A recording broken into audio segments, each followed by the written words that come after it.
மோடியுடைய ஆட்சி 4ஆம் தேதிக்கு பிறகு இந்த தேசத்தில் இருக்கார். அவரை அகற்றப்படுவார்கள். இந்தியா கூட்டணி ஆட்சி அமைக்கும். இந்தியா கூட்டணி ஆட்சி அமைக்கும். தமிழ்நாடு காங்கிரஸ் கமிட்டியின் சார்பாக எங்கள் தலைவர் ராகுல் காந்தியை பிரதமர் வேட்பாளர் என்ற நாங்கள் தமிழ்நாடு முன்மொழிகிறோம். ஆகவே 100 இடங்களை கூட எட்டாமல் 2 டிஜிட்டலில் தான் அவர்கள் வருவார்கள். பாஜக அரசு மோடியுடைய வெட்ட வெளிச்சமாகி இருக்கிறது. அவர் என்ன 10 ஆண்டுகளாக செய்யவில்லை. உண்மைக்கு புறமான வாக்குறுதிகள், பிரித்தாளும் கொள்கை, இந்த தேசத்தை துண்டாண்டு விதமாக பேசுகிறது. மக்கள் அவரை நிராகரித்து விட்டார்கள். நிராகரிக்கப்பட்ட பிரதமராக மோடி இப்பொழுது திகழ்கிறார். மக்கள் எதை தின்னால் திட்டம் தெரியும் என்று தெரியாமல் உளறி வருகிறார். இன்று கூட உத்தரப்பிரதேசத்தில் காங்கிரஸ் ஆட்சிக்கு வந்தால் ராமர் கோயிலை இடிப்பார்கள் என்று சொல்லியிருக்கார். நாங்கள் இடிப்பவர்கள் இல்லை, உருவாக்குபவர்கள். இந்த தேச கட்டமைப்பை உருவாக்கியதை காங்கிரஸ் பேரியக்கம். எந்த இடத்திலும் உடைத்ததும் கிடையாது, அழித்ததும் கிடையாது. காங்கிரஸ் பேரியக்கம் என்றால் உருவாக்குவதும் ஆக்குவதும் தான். ஆகவே மோடியுடைய பொய் பிரச்சாரம் இந்த தேசத்தில் ஈடுபடாது என்பதுதான் உண்மையான கருத்தாகும். 12 ஆண்டு காலத்தில் அதிகமான கடன் வாங்கியிருக்காங்க. ஒரு இந்திய பிரஜைகள் தலையில 1,50,000 ரூபாய் கடன் சுமையை ஏற்றியிருக்கிறார். 10 ஆண்டுகளாக ஆட்சி செய்தவர் ஏறக்குறைய லட்சக்கணக்கான கோடிகளை கடனாக பெற்று இந்த தேசத்தை கடனில் மூழ்கடித்திருக்கிறார். இதுதான் அவர் பெரிய சாதனை.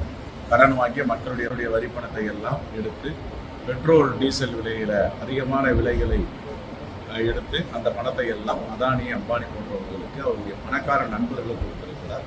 வரி செலுத்தும் ஏழை எளிய மக்கள் எல்லாம் நடுவீதியில விட்டுவிட்டு அவர் உலக நாடுகள் சுற்றுப்பயணம் செய்வது, அதானியை உலக நாடுகள் சுற்றுப்பயணத்தில் கொண்டு செல்வது, இந்தியாவில் மட்டுமல்ல வெளிநாடுகளிலும் அவர்களுக்கு வியாபார வணிகத்தை பெருக்கி தருவது போன்ற தேசத்திற்கு விரோதமான செயலில் ஈடுபட்டார் மோடி என்பது உண்மை. ஆகையால் இந்திய தேசத்தின் மக்கள் அவரை நிராகரித்து விட்டார்கள், புறக்கணித்து விட்டார்கள். இனிமேல் அவர் 2 டிஜிட்டலை தாண்டி 3 டிஜிட்டல் வருவதற்கு வாய்ப்பே இல்லை. அதிமுக அவங்களோட எதிர்கட்சி செயல்பட்டிருக்காங்க. அவங்களை பற்றி சொல்றது 2026 காமராஜர் ஆட்சி அமையணுங்க. வருங்காலத்தில் காங்கிரஸ் தலைமையிலான கூட்டணி அமையும். கூட்டணி அமைவது கூட்டணியை பெற்றெல்லாம் எங்கள் அகில இந்திய தலைமை முடிவு செய்யும். ஆனால் நாங்கள் எல்லாத்துக்கும் தயாராக இருக்கோம். கட்டமைப்பை வலிமைப்படுத்தும். எங்கள் தோழர்கள்லாம் சங்கடப்பட்டு இருக்கிறார்கள். அவர் வேதனையோடு சொன்ன செய்தி என்ன, எங்களை சரியாக நடத்தவில்லை, மதிக்கவில்லை என்று சொன்னார்.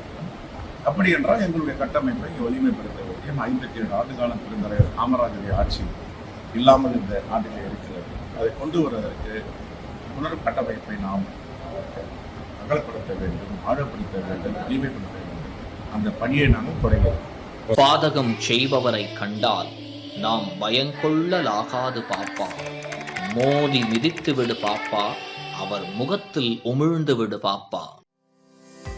அண்மை செய்திகளை உடனுக்குடன் தெரிந்து கொள்ள இணைந்திருங்கள் இயம்நாடு தொலைக்காட்சியுடன்.